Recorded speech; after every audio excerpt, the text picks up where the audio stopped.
Okay, now this is the scene where Jake is having problems writing characters. Let's watch the actors rehearsing the scene before we go ahead and get into it. It's not Rite Aid. Right. Okay. Honey, this doesn't sound like something anyone would say. Alright, I guess it's one of those things that, looks good on paper, but doesn't sound so good out loud. Well, I definitely do think it needs some work. These characters, they're like flat and lifeless. I mean, I have to turn them into real people. Well, maybe they're lifeless because you don't know anything about them and they're not even real yet. Alright. What if, you know how the back jacket of a novel, they'll have a whole bio of the author and stuff? Mm-hmm. What if I just make like a bio of each character? Like a whole life story. Well, that should work. I mean, it's only your first draft, so now that you have some perspective on this, you can go back and change it. Yeah, I think I'm gonna do that. Yeah, I think you should. Comes with coffee. All right, well that was cool, just to kind of get an idea of how they rehearse. So let's go ahead and do some white balancing right now. Notice that we're white balancing off of the warm card system again here, and that's allowing us to create a lower color temperature in the camera than it would normally measure in that particular room. This is the standard preset, Daylight 5600K white balance, and here in just a moment we're going to go ahead and switch to the warm cards warm 1. This is the exact same scene, same lighting, same everything, but just with a different white balance. So white balance can do a lot of incredible things for your image without really doing a lot more as far as your lighting and as far as the set. This is just with existing colors in the set and existing lighting. Let's talk about audio. We have one of our receivers right there, receiver number 1, and that receiver is going into channel 1 on the camera. And then we also have our receiver number 2, and that receiver is going into the other channel on the camera, which is channel number 2, as you can see with that XLR cable where it's hooked in right there. That allows us to have two completely separate transmitters transmitting from the actors into two separate receivers on the camera. Just as a test for you guys, we're going to also transmit to just one receiver, and we're also going to use a shotgun going into channel 2 on the camera as well. And that's going to allow us to do a little bit of a test so you can hear exactly what this scene would sound like. We also tested the on-camera microphone, which on the HVX naturally is always being recorded at channels 3 and 4, no matter what you're doing with inputs 1 and 2 on the XLR. The camera's always recording channels 3 and 4 through the built-in on-camera microphone, and we're going to also listen to that too. On other scenes, we use the shotgun microphone going into only channel 2 instead of just channel 1. Notice that channel 1 is empty right there. When we use a shotgun going into channel 2, what it allows you to do is to essentially split that signal into two separate channels that are being recorded on the camera. And when you do that, it allows you to set up one channel as being higher in gain and one channel as being lower in gain. And that what that allows you to do is that essentially you don't have to ride the levels the entire time. The channel with the higher gain can pick up all the low sounds, and the channel with the lower gain can pick up all the high sounds. And that way, no matter what in editing, you always have two channels. One of them is going to be right for that particular scene. So let's go ahead and listen to some audio tests that we did in this particular room. Jake, this doesn't sound like something anyone would say. I know. It's one of those things, it looks good on paper, but it just doesn't sound good out loud. Jake, this doesn't sound like something anyone would say. I know. It's one of those things, it looks good on paper, but it just doesn't sound good out loud. Jake, this doesn't sound like something anyone would say. I know. It's one of those things, it looks good on paper, but it just doesn't sound good out loud. Jake, this doesn't sound like something anyone would say. I know. It's one of those things, it looks good on paper, but it just doesn't sound good out loud. Okay, so that gives you a few options next time you show up in the set. You know pretty much what you would like to use to get what kind of sounds.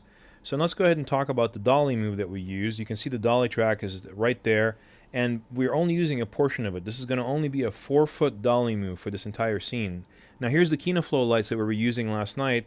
They're wrapped up in the corner over here. We can't use them anymore right now because it's daylight, and at this point in daylight, because there's a lot of light coming through the windows, we need a lot more power, or we would need to use larger Kinoflow units, which we don't have.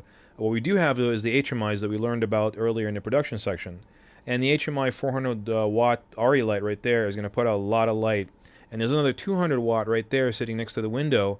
And that 200 watt is going to mimic the light coming from the window by creating an edge light.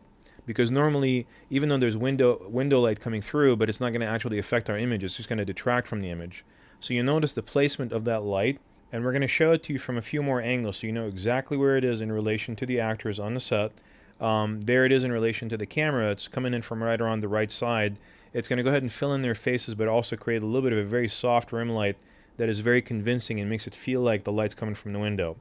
Now we're going to go ahead and listen to our DP, Evan, and he's going to tell us a little bit about HMI lighting. Most HMIs you don't want to hot restrike unless they literally are only like under 30 seconds between hot and cold. Simply because the mercury inside of the HMI can fog and atomize on the inside of the bulb, and it reduces the life of the bulb. So essentially what he was talking about is what's called a hot restrike, which is when you turn off the HMI light and then very quickly turn it back on without giving it some time to cool down. And some lights allow you to do that, like the ARRI lights allow you to do that, but at the same time some other manufacturers make lights that don't allow you to do that. And the HMI bulb, which is a very expensive bulb, but sometimes it's $500-600 or even more than that, will actually atomize, and it will reduce the life of that bulb if you hot restrike it, which means as soon as you turn off the HMI light, you turn it right back on without waiting for about at least 30 seconds or longer sometimes. So again, that's what a hot restrike is. Okay, so let's talk about the beam path that this light is making right there. It's sitting right next to the window, and that's the beam path that it's creating right there. It's hitting them from the right side of their faces, and it's filling in their faces for when the dolly is in that particular position. You'll find that sometimes you'll have to put these lights in some pretty obscure positions sometimes just for the dolly's sake. So when you go ahead and turn it off, that's the look. That's what you're actually losing when you turn off that particular light. You'll notice that it feels very flat at this point because all you're getting is just a main 400 watt ARRI HMI being bounced through the circular white reflector disc on the other side right there. So this light in particular is off right now, and we're going to go ahead and see what the ARRI light is doing right now on the other side. We're just using 2 lights, that's it. So here comes the ARRI light, and I want to go ahead and draw your attention to something. On this particular ARRI unit, it has 2 dials on the back, 2 black dials. One of them, the one in the back, allows you to actually focus the light and spot it and flood it. However, the one in the front actually will unscrew the light assembly from the housing. So you want to be careful which one you touch and which one you actually rotate to focus and defocus the light. So there's where the light is. That's a 400 watt HMI. You can see it right there, and it's bouncing through that light disc right there on the right side, which is also sitting on its own stand. It's creating a larger surface, and it's shining into that. And when a light like that shines into a disc like that, it allows you to put the disc even further away and make a very large, softer source out of a very small source like the ARRI. And that's what is created on the other side. It's a very large, soft source through that circular disc. It's just a circular reflector disc that we've been using on the other productions pretty much the entire time. And it's just about $100 disc that you can buy very easily. It has 5 different surfaces, and each one of them will give you a whole different kind of look. Now let's go ahead and see what it is in relation to the actors on the set. There is the DP right there going through the set, and we're going to walk in behind him. There are the actors right there. So it's probably about 8 or 10 feet away. It's real simple. And there's the light. That's the beam path where it's shining directly on the actors.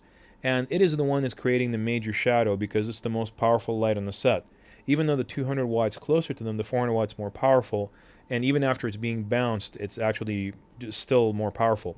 So there's the ballast for the 400 watt light. The ballast, like we said before, is the power supply for it. And we can actually go ahead and turn it off from the ballast, which is the power supply. And when we turn it off, there's the effect. And you notice that the outside, the actual window that leads outside, it looks normal.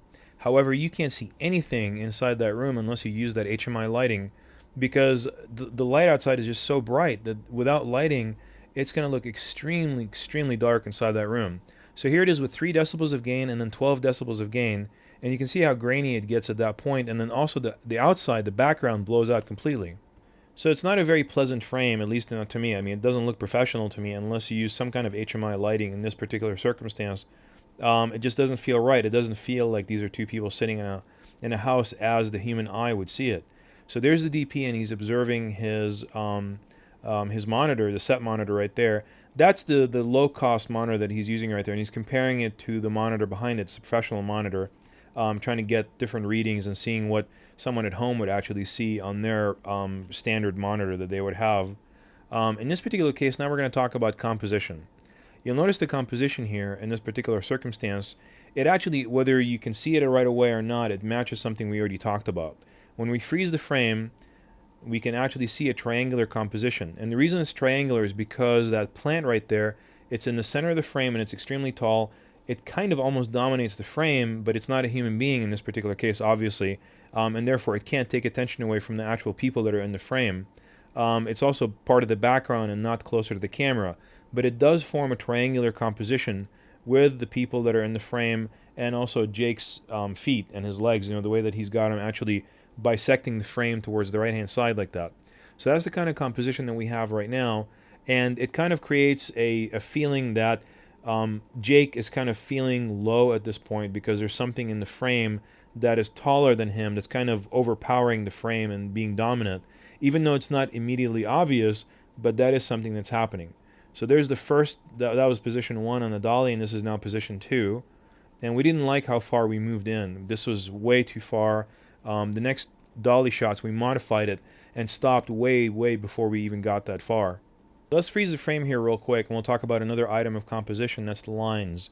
You can see that here, the reason that we chose not to go with this particular composition is very flat. There's only one line of axes. There's nothing that leads the eye into the distance, like in this composition right here, which has several lines that lead your eye into the distance. There's one, and it's more diagonal line that kind of goes left and right, left to right, and from bottom left to the top right along the couch. And there's another line that leads your eye into the distance. I know it seems kind of flat, but if you go with the actual angle of the wall and how it's actually going directly into that corner, whenever you shoot into a corner, it's always going to feel like there's more depth to the room. And there's the third line right there as it's going along the wall vertically, as opposed to the way it was before, where it was just 2 flat lines against the couch. We still have, of course, the triangular composition. We already talked about that. That in conjunction with the depth of the lines that lead your eye into the distance, and of course that window where you can actually see outside into the background, it makes for a really nice frame, and it makes it so that you don't want to go so far that you actually get into a 2-shot on these people where they're flat up against the wall. That just doesn't look good. So on subsequent dolly moves, we actually stopped short. We stopped way before we actually got to that final frame like we showed you before on the 2-shot. We stopped where they still have the same exact composition, but we just moved a little bit. We added the dolly for dramatic emphasis so that the dolly itself, the actual dolly movement, would help the dramatic moment at a certain very precise time. Now this is something that I worked out with the DP so that he knows exactly on which line he's going to go ahead and move the dolly. We also worked out the duration of the dolly, how long it's supposed to take, and also the maximum threshold of that dolly, how far it's supposed to go. So this is all stuff that I worked out with the DP, with the actors ahead of time, so that everybody knows exactly what they're doing when the moment arrived. Let's watch it. You're very right. Okay, how about this? You know how on a novel they have the book jacket with the bio of the author on the back? Yeah. What if I do that for each of my characters, like a backstory? So essentially we moved at the moment of discovery. When he discovered something important, something new that he was not aware of before, he actually came to a conclusion. And when he came to that conclusion, something in his character changed. He's grown beyond where he started the scene. So there's a transition in the scene right now. There's a positive improvement in his personality, in his persona, and his character. He just started the scene extremely frustrated, and with the help, of course, of his ally, and that's Rachel. He was able to positively improve inside the scene and rise up to becoming a better person through research, through actually introspection. And he came up with that idea, because she said, well, maybe you need to do some research about these people. And then he said, well, why don't I just write a little bio like you see in the little book jacket? So there's a moment of discovery, there's a moment of introspection, and after that discovery, that's when the dolly move comes in to accentuate that discovery. So here I want to draw your attention again to set decor, or actually cleaning up the set for HD. This is something that back in the DV days, we wouldn't really have to worry about it. But if you are shooting HD, as we were in this particular circumstance, every little speck right there is going to count. It actually is going to matter, and you are going to see it in the final product, and it's going to distract the audience because it's this little white dot near the center of the frame. And as we learned from the production DVD, anything that's white near the center of the frame is going to really distract the audience and take their attention away from the important white objects, which are the whites of the eyes of the people in the frame. Those are the whites of the eyes. That's what you want to draw your people's attention to, because that's the life of the character. That's the life of the actors coming through their eyes. So now let me draw your attention to the position of the camera when it's actually seated on the dolly. This is where it's still sitting in the dolly. That's the position of the camera for the wide shot.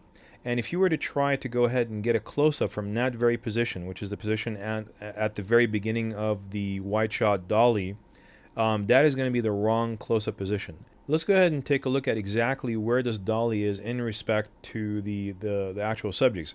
There's the DP and there's the subjects right there. There's our actors.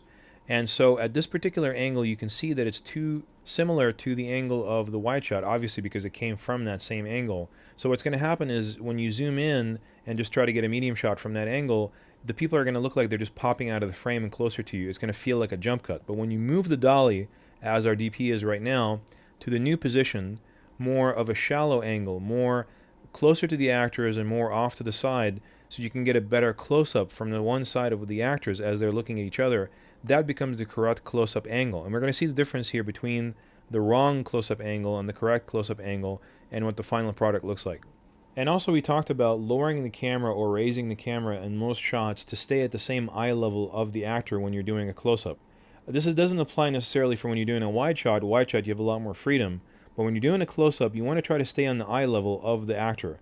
So as the DP here right now is doing, he's lowering the camera to stay at the proper eye line level for the actor. This is primarily, again, for close-ups. You want to be on the same level as your actor for close-ups. Notice how it has a lot more depth to it, and at the same time it's a little bit more flattering to the actor, because when he looks over at Rachel, you can really see his face. Whereas before that, in the wrong close-up right there, he just kind of like, when he looks over, you really can't see him. It's more like a profile no matter how he does it. And it's not a bad two-shot, but as far as a close-up, it just doesn't work. Now let's go ahead and get a close-up of Rachel. So we're going to jump over to the other side and get really close to the couch again, so we get more of a shallow angle on her. And we're going to actually show you the close-up on her. This is the correct close-up position right there. It's close to the couch. It almost feels like she's looking at the camera when she looks over at Jake. So here's the camera position again right there. So you can see exactly where the actors are in relation. There are all the lights. We're keeping the exact same lighting for the close-ups in this particular situation because we lit very soft, so we didn't really need to go any further than that. You can see the set monitor right there and the DP. And you can see the original position of the tripod was over there on the actual dolly track, and we moved it over there, closer to the couch, and about 2 or 3 feet away from the original position, closer to the couch. That way we get that nice shallow angle on the actress with a close-up, and that's the angle that we're going to end up getting through that monitor. There she is again through the correct camera, and notice that she has a little bit too much headroom right there. Just kind of like, feels like she's being cut off at the neck, which is never ever actually a good thing. You're never supposed to cut off the actors at any joint, be it their elbows, their knees, or at the neck. It just feels extremely unnatural. It feels like they're just kind of popping out of the frame there. So you want to always lower the tripod, tilt it or lower it, so that you can get a better, more flattering angle on an actor where you're not cutting them off at any kind of a joint in their body. Now notice when we widened out just a little bit, we went out, just pulled out a little bit. Notice her headroom now is very appropriate. It feels just right because there's a little bit of headroom at the top, but now we're not cutting her off at the joint. We're not actually cutting her off at the neck anymore, so it feels more natural. We can see a little bit of her shoulder. We can see a little bit over her head. It feels like it's a much more nicer, natural frame. And we're, again, I mean, This is just basic laws of composition. When you're composing a shot like this, you never want to cut off any of your performers at any of the joints, and you want to also leave, and this is kind of like a matter of taste and also experience, a little bit of headroom at the top, but not too much, and also a little bit of face room, but not too much.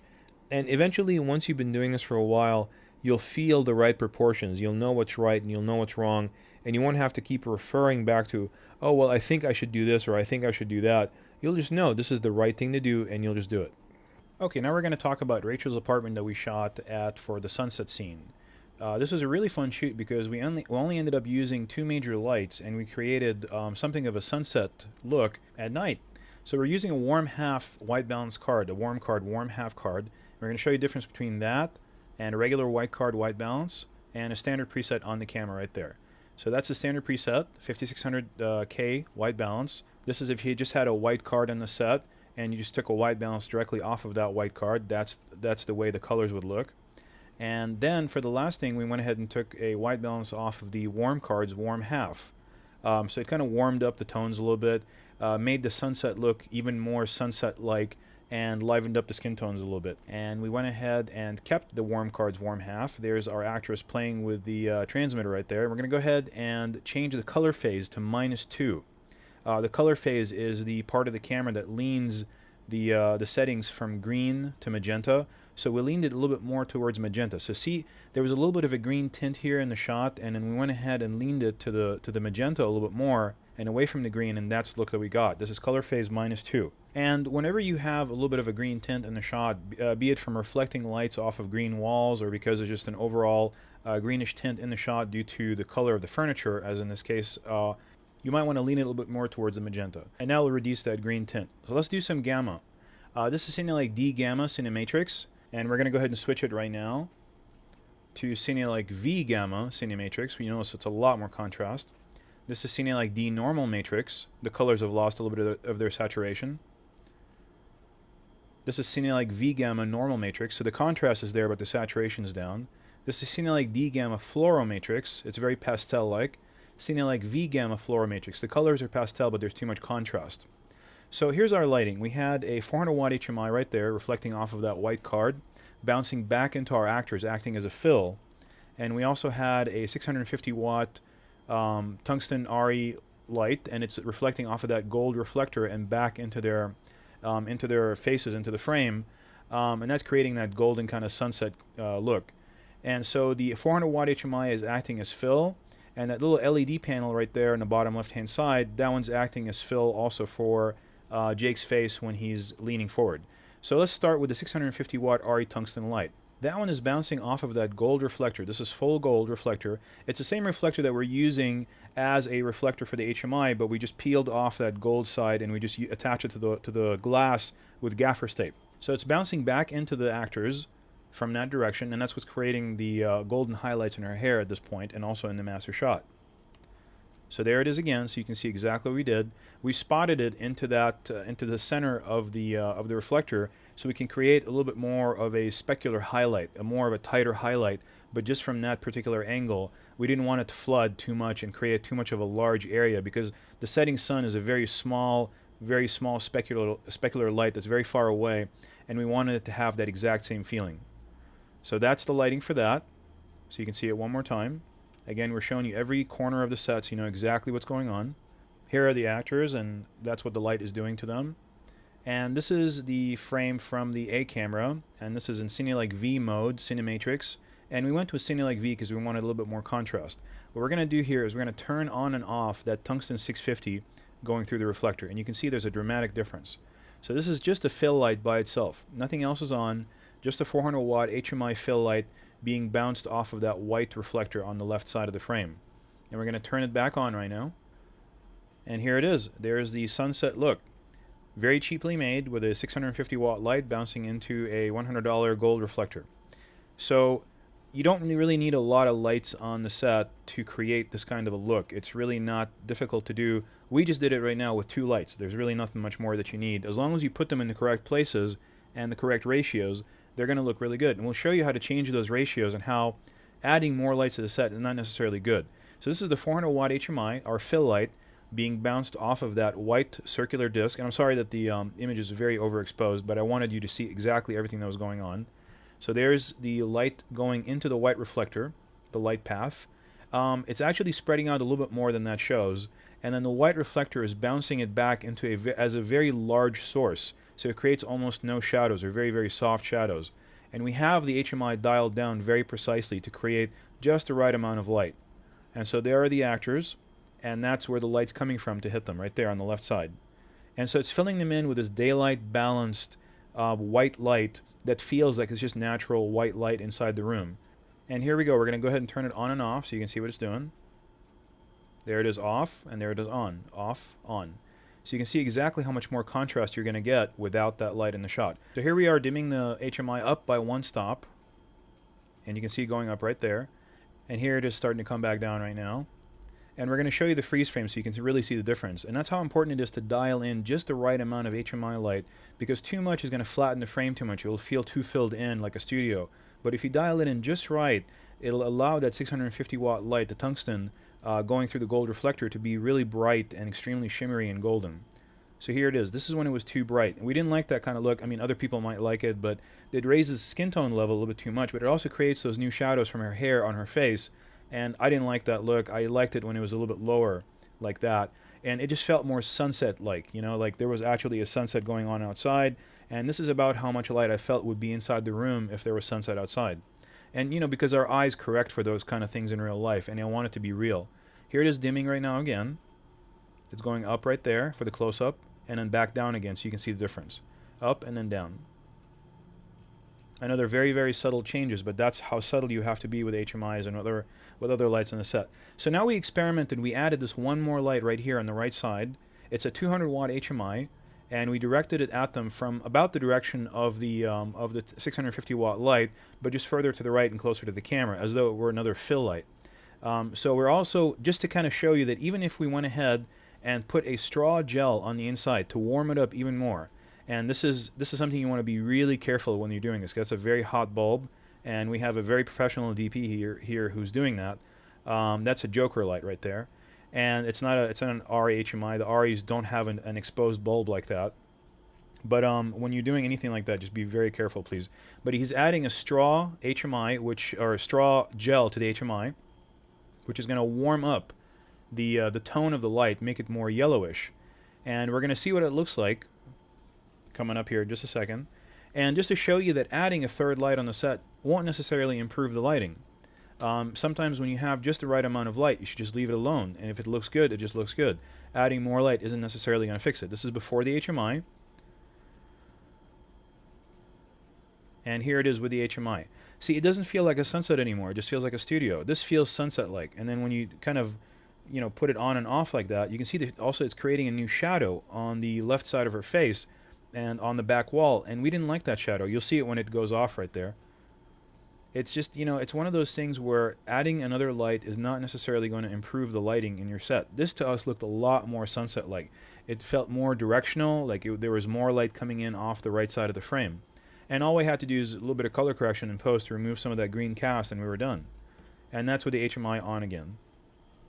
So we went ahead and removed the HMI from the set. It was deemed too flat, so we went ahead and removed it. But we left it in here just to kind of show you exactly how that works.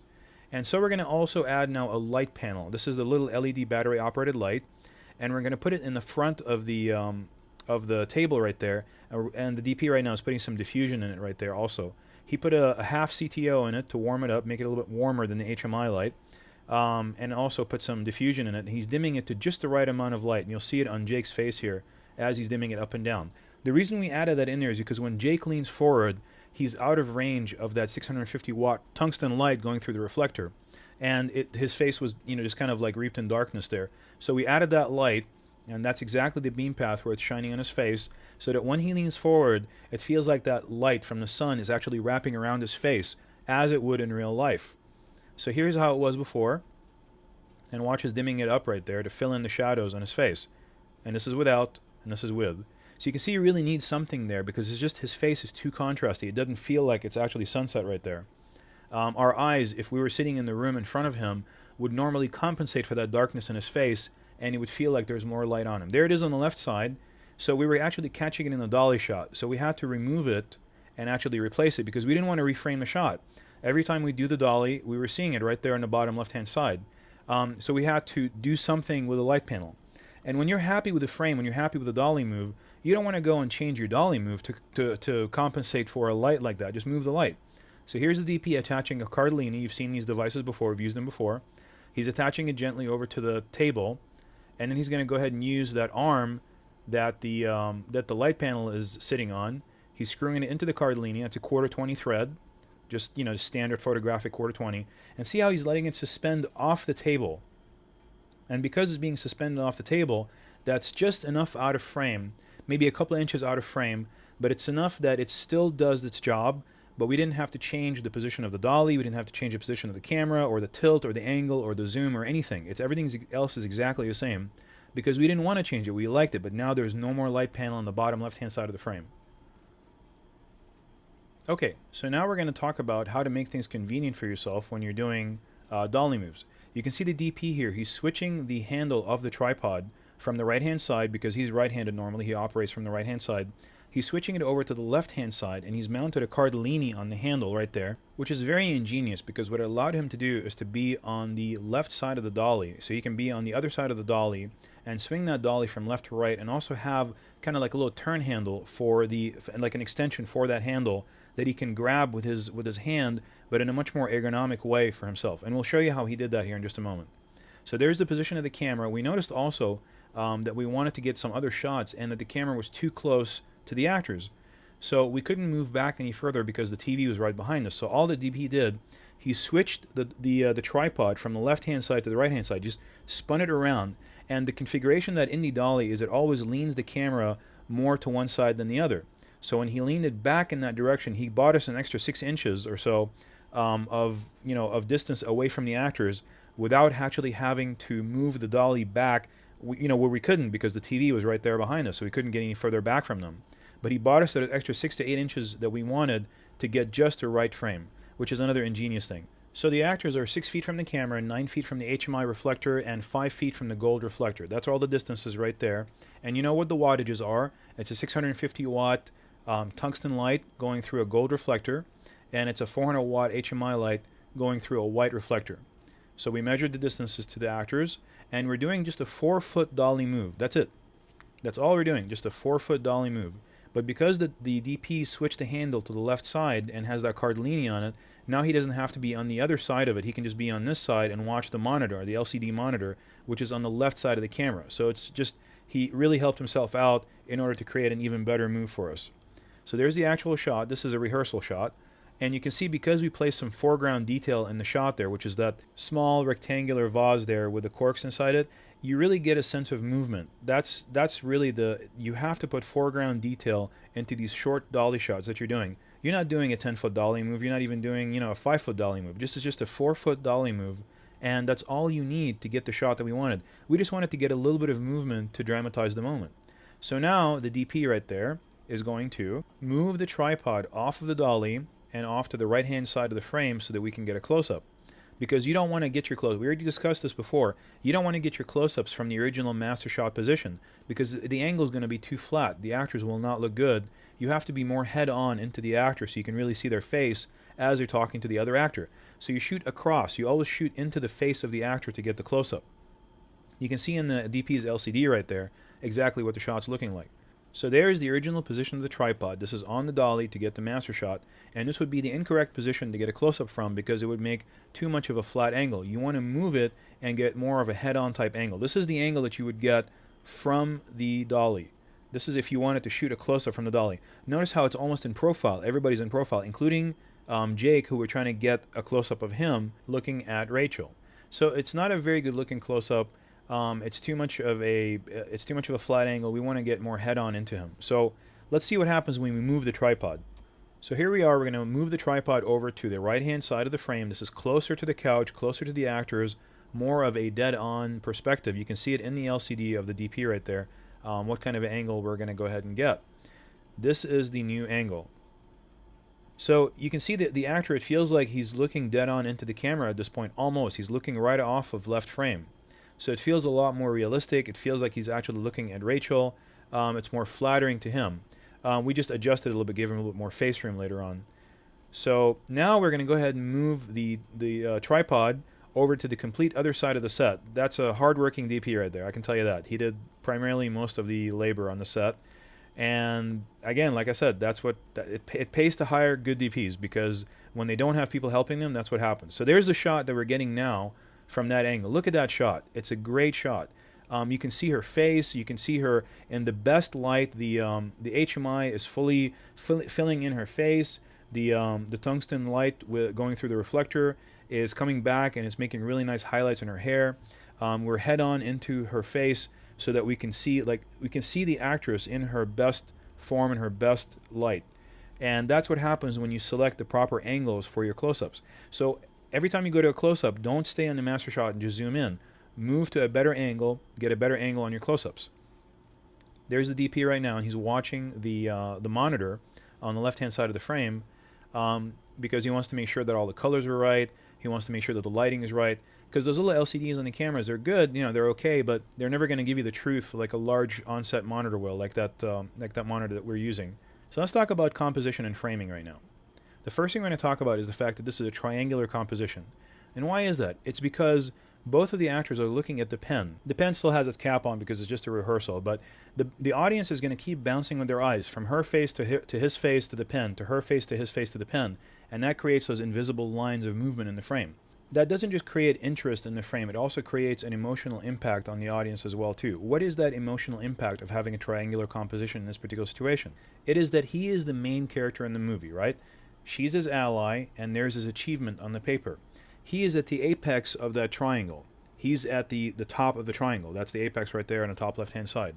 And he's also centered in the frame. And everything around him is all the things that are good about his life right now. So there's his ally on his right side, and there's the paper, his achievement, and marked by the pen being on the paper right there. And all that is tying into his life and making him seem at this point larger than life, which is important because it's important for us to feel like he's actually achieved something at this point.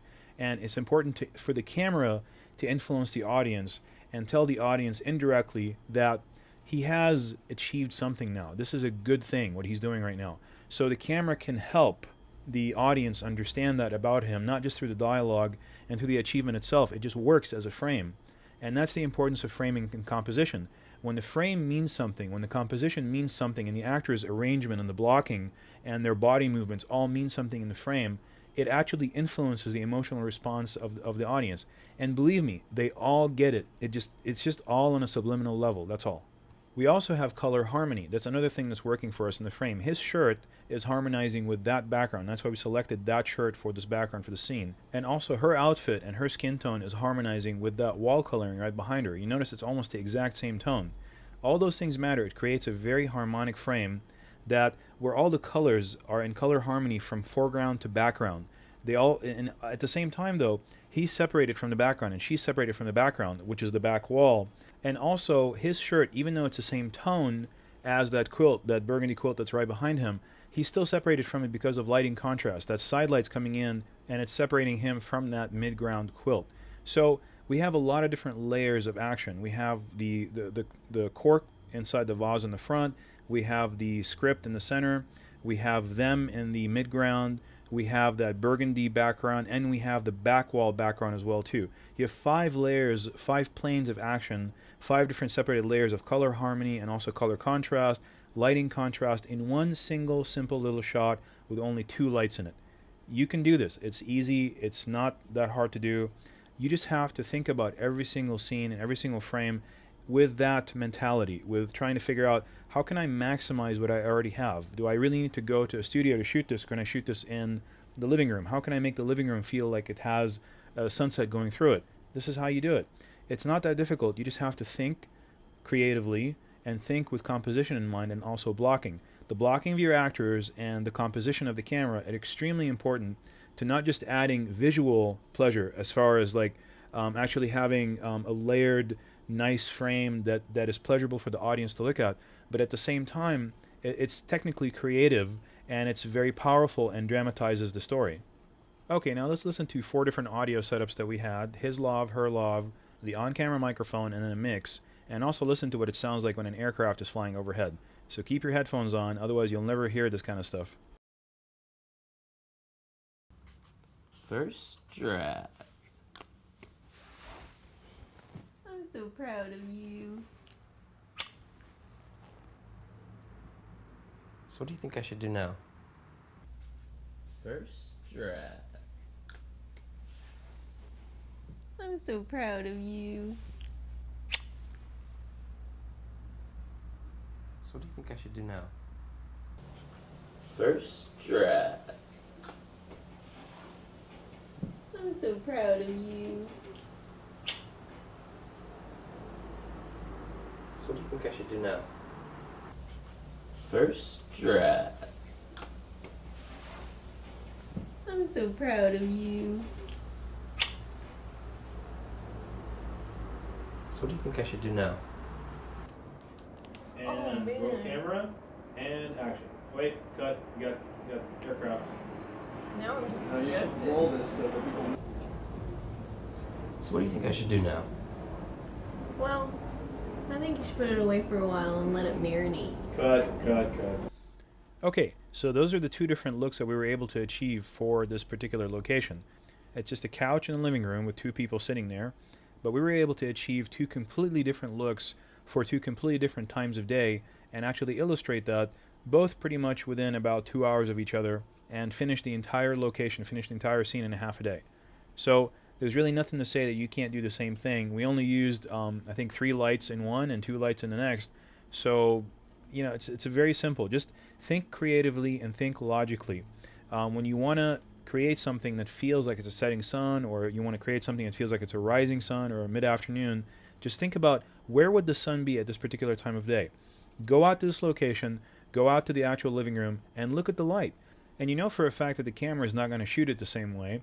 The camera is always going to add more contrast because it can't see the same range of tone that the human eye can. It can't see 17 stops of latitude like the human eye can. It can only shoot about maybe 7, 8, or maybe 9 stops of latitude on a standard, camcorder. Larger cameras can shoot more latitude, but most of the cameras that we have available to us can shoot at the very maximum about 8 stops of latitude. So when you have that, you're going to have to be very careful with your contrast. The background is always going to be brighter when the sun's outside and you're sitting inside a darkened environment, even though to your eye it looks just fine. So you have to add lighting. But what kind of lighting? That's the question. How much and what kind of lighting and where? And hopefully the more you watch in the series, the more you're going to understand where to put the lights and how much light to add for it to look nice and natural. Okay, welcome to Rachel's apartment kitchen scene.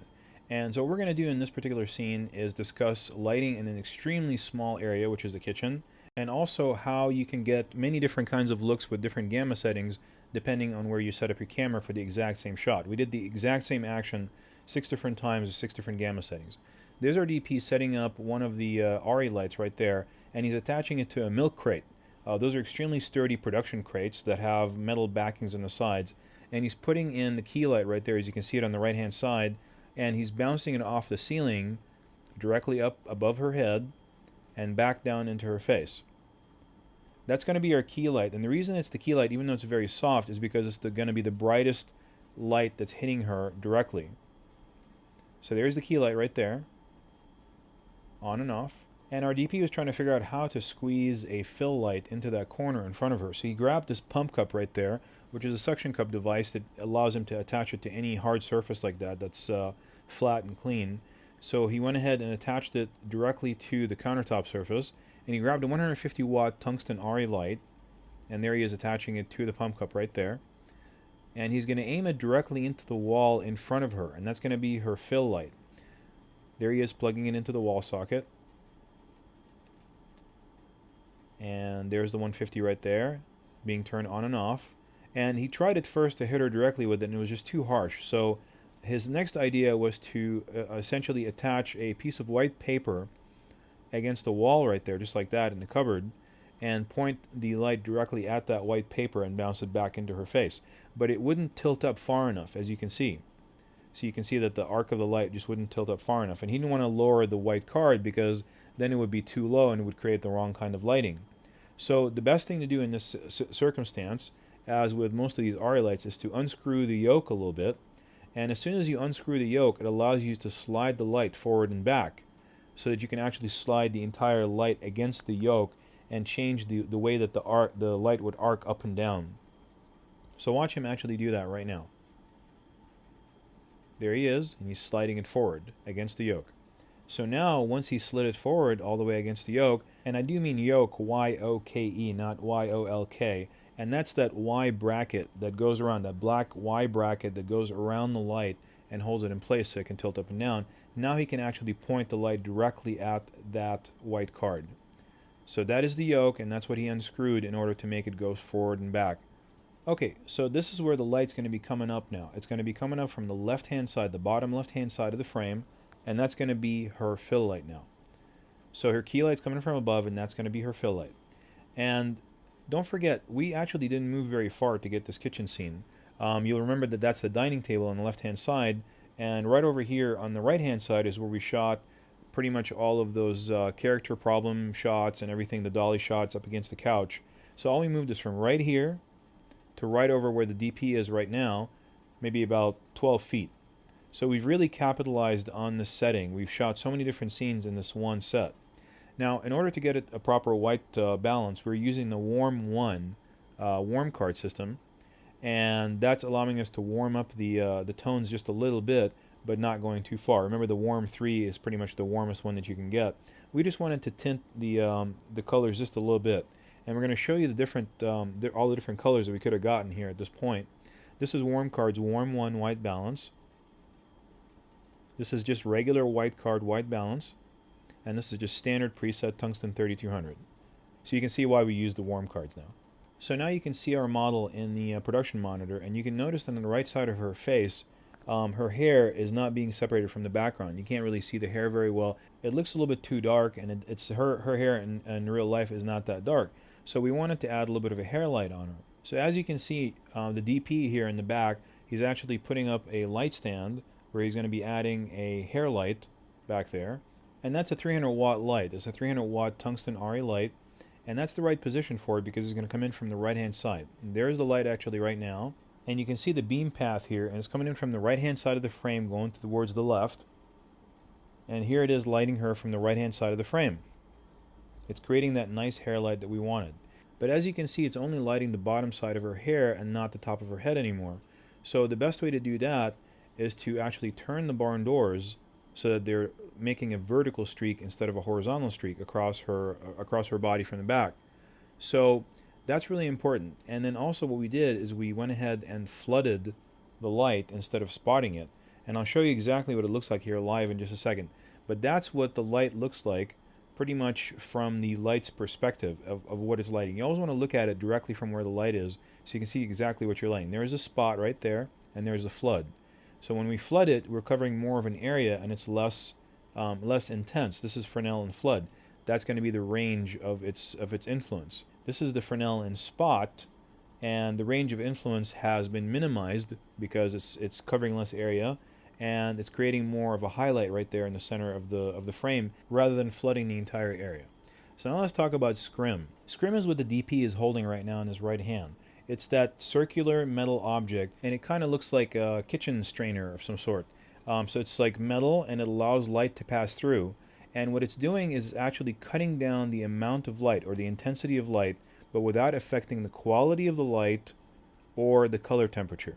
So that scrim right there with the red rim, that means it's going to cut down the light in half. It's going to take a 300 watt light, cut it down to 150, but it will not affect the quality of the light, which means that it'll still be hard light. It won't make it soft. And it will not affect the color temperature, which means it'll affect the intensity only, the brightness, without decreasing the color temperature, like dimming. Dimming will affect the intensity, but will also change the color temperature. It'll make it warmer, which means that the light will become more and more orange-red, instead of just being pure yellow or white. But the scrims maintain the exact same white light. It will not affect the color temperature. So let's go ahead and start putting in the scrims one at a time. We're going to start with the single scrim, which cuts down the intensity by only a half a stop, which is just less than 50%. And here's a single scrim going in right there. Now we're going to take that out, and we're going to put in a double scrim, which is the red rim. The single scrim had the green rim. This one has a red rim, which is a double scrim. That's a double scrim going in right there. Cuts down half the intensity. It's a one stop. Then we also have the triple scrim, The triple scrim has the blue rim, and that cuts down even more than that. That cuts down a stop and a half. And then you can start to double up on your scrim. You can put a triple in and a double if you want to get just that right intensity. This is double, triple scrim. So any combination of the scrim can be used, and they're specialized pieces of metal that can be in front of the light for long periods of time, whether in spot or flood. So in summary, the most important thing to remember is that using scrim does not affect the color temperature of the light. However, dimming affects the color temperature of the light. So you can dim, and it's easier to dim things, and actually just put them on a dimmer, but scrimming will not affect the color temperature or the quality. That's a single scrim. Here's a double scrim. There's a triple scrim. You can just barely see the difference, but it's there. And there's the double, triple scrim. So you can have a lot of different combinations, and even more than the ones I just listed. So we finally have our 3-point lighting setup ready. We have our rim light or kicker, then we have our face light or fill light, and then from the top we have our key light. Okay, so now that we had our lighting set up, we wanted to try to perfect a little bit more. We noticed that she didn't have any catch lights in her eyes, that we wanted to, when we get a close-up, to actually see the highlights in her eyes a little bit more.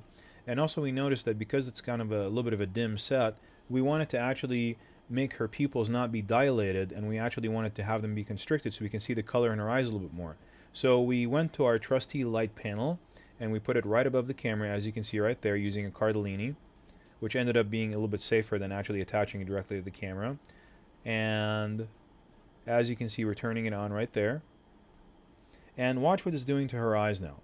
You see that? You can actually see it live. The actual pupil size decreases live.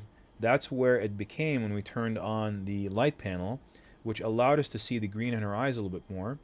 And watch what happens when we go back to the way it was before. That's the way it was before, where the pupil size had actually increased, and it was kind of taking over the color in her eyes. All you could see was just the black inside her eye. So when you're dealing with a dim set right there, where you have a lot of very dim lighting, adding a very, very faint eye light from the camera is going to go ahead and constrict the actor's pupil a little bit, without actually, of course, harming them in any way. I mean, that's what these lights were designed to do. They're just designed to go on top of the camera and create catch lights in the eye. But it'll just reduce the pupil size a little bit and allow you to see the color in their eyes a little bit more. And there it is again. So there's our DP right now with his receivers and his fully loaded camera, and it's actually pointing at us. Oh my goodness. So he's very proud of his camera setup right there. It's about as many things as you can pile up on that camera at the same time. It looks really nice though. I mean, I must admit, we had to do this shot just because it looked so nice. Okay, so this is going to be our first take, and we did this at Cinelike D Cinematrix. Each subsequent take from now on is going to be at a whole different gamma setting, just so you can observe an entire take from a different gamma setting, not just a brief freeze frame. Another thing I want to talk to you about is look at the hair and how it's off of her shoulder in this particular shot. And see how she's holding the phone right there? Now what we're going to do is we're going to go back to the rehearsal and show you what it looked like before we adjusted it. See how her hair was down to her side, and you couldn't see the her shoulder and the rim light hitting her shoulder. And also the phone was too far to the right side of the frame, and it was kind of covering her up a little bit and taking over. But when she turned more towards the left side of the frame, the phone kind of was able to go back against her ear a little bit more. And also we pulled her hair back, which allowed it to rim light her actually side of her body, the right side of her body, and separate it from the environment. So this is Cinelike V Gamma Cinematrix. You'll notice that there's a lot more contrast in the frame. The colors pretty much look the same as when you're using Cinelike D Gamma Cinematrix. However, the contrast range has really been expanded because now her hair looks darker than it was before, and her skin looks a little bit lighter than it was before. So everything's been expanded because Cinelike V Gamma is always going to expand your mid-tone range. Okay, so this is Cinelike D Gamma Normal Matrix. We're back to being kind of grayish, sort of, because we're using a safer gamma. Cinelike D Gamma is grayish, but it's safer. So if you want to be able to play the most with your midtones later on in post, that's what you want to shoot with. However, Cinelike V is going to give you the best range of tones straight out of the box without any kind of manipulation in post-production, because it comes out of the camera ready to go. And also this is normal matrix, which is not as saturated as Cinematrix. So now we're back to Cinelike V Gamma Normal Matrix. The last one was Cinelike D Gamma Normal Matrix. This is Cine V Gamma Normal Matrix. So we're back to getting our contrast range, but the colors are still the same. They seem to be a little bit more saturated, but only because, this is only because of our expanded contrast range. we're not actually doing anything different with the colors right here. It just expands naturally with the gamma because of the place and fall of all the midtones. Now this is Cinelag D Gamma Fluoromatrix. Notice how our skin tones are a little bit more reddish. Anything that's reddish in the frame is going to become even more red because that's what Fluoromatrix does. It just boosts the reds in the frame. And this is, of course, again, Cinelag D Gamma, not Cinelag V Gamma. So we're back to having that kind of grayish, maximized dynamic range ready for post. And now the last one we're going to look at is Cinelag V Gamma Fluoromatrix. So this is with the expanded gamma range of the Cinelag V Gamma that comes out of the box ready to go. You don't have to play with it in post. But at the same time, everything gets a little bit darker. All the darker midtones get darker, and the lighter midtones get lighter because you're expanding the gamma range. And this is also with the Fluoromatrix, which is also enhancing all the red inside the frame.